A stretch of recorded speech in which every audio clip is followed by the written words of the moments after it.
A pergunta é intrigante, né? Como se ensina quem ensina? Hoje a gente vai mergulhar fundo num currículo de sociologia bem específico, lá de 2013, do Rio de Janeiro. E ele é fascinante porque não foi feito só para passar conhecimento, mas para de fato moldar a próxima geração de educadores.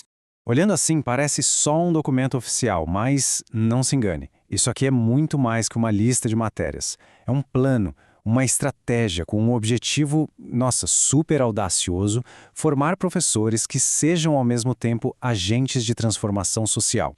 E essa ambição toda leva a gente direto para o desafio central, pro coração da questão que esse currículo tenta resolver. Pensa bem, como é que se prepara uma pessoa para ser duas coisas tão grandiosas ao mesmo tempo? Um professor super eficaz para crianças e também um cidadão com pensamento crítico pronto para a universidade. É uma pergunta monumental.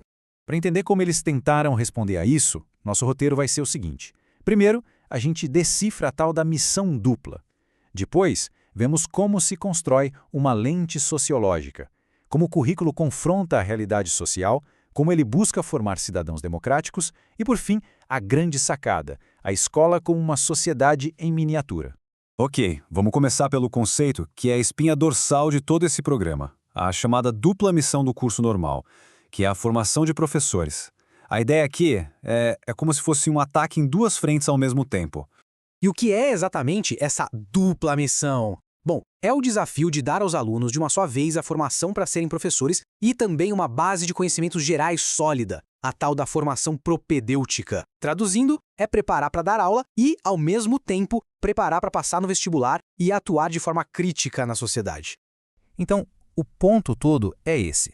De um lado, a formação profissional, para que esses futuros educadores sejam excelentes com as crianças. Do outro, a formação propedêutica, o preparo para os vestibulares e para serem cidadãos atuantes. E olha, atingir excelência nos dois não é pouca coisa não, é um verdadeiro ato de equilíbrio. Certo, mas como o currículo faz isso na prática? Bom, a base da solução é dar aos futuros professores uma maneira nova de enxergar o mundo. É uma virada de chave, sair do senso comum e ir para o pensamento crítico. O mais interessante é que tudo começa pelo básico, de verdade. O primeiro passo é aprender a diferenciar o senso comum, sabe, aquelas nossas crenças do dia a dia, do conhecimento científico, que é uma compreensão sistemática, que tem método, que se baseia em evidências. É aqui que nasce o olhar sociológico. A partir daí a base vai sendo construída. Logo no primeiro ano, esses futuros professores mergulham em conceitos-chave.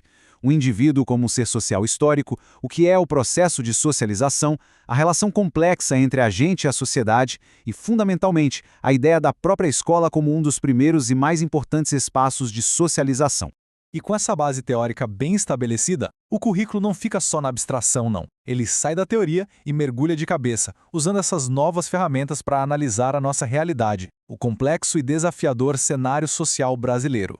É muito legal ver a progressão dos temas ao longo do primeiro ano. Começa com cultura e identidade, depois aprofunda em preconceito e discriminação e termina o ano falando de estratificação e desigualdade. É um caminho muito bem traçado em direção aos problemas mais estruturais da nossa sociedade.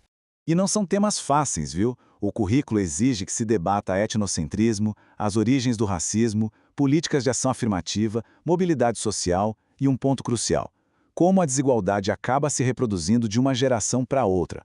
São discussões difíceis, mas absolutamente necessárias. E essa frase, tirada do próprio documento, resume perfeitamente a filosofia. A escola não é um lugar neutro. Ela é vista como um espaço que, ao mesmo tempo, pode acabar reproduzindo os preconceitos da sociedade, mas que também pode e deve desconstruir ativamente tudo isso. A sala de aula vira, então, um campo fundamental na luta por uma sociedade mais justa.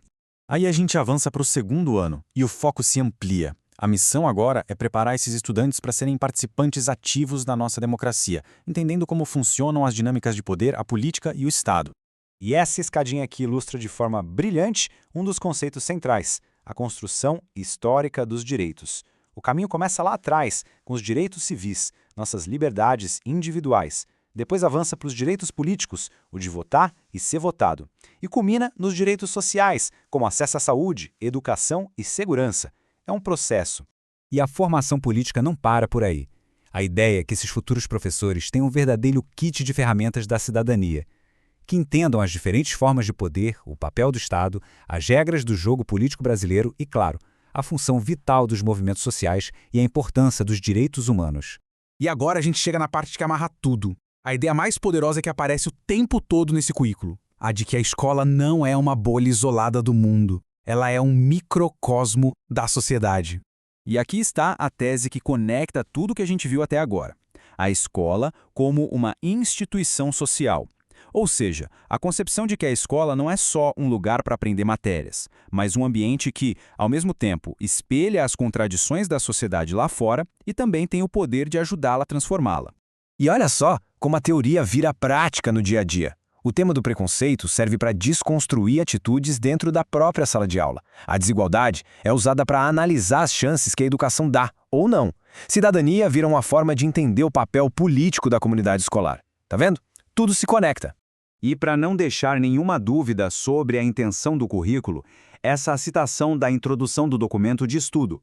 O objetivo é desenvolver a habilidade de refletir sobre a realidade da escola como um lugar que tanto reproduz o preconceito quanto pode ser um motor de transformação social. É direto ao ponto.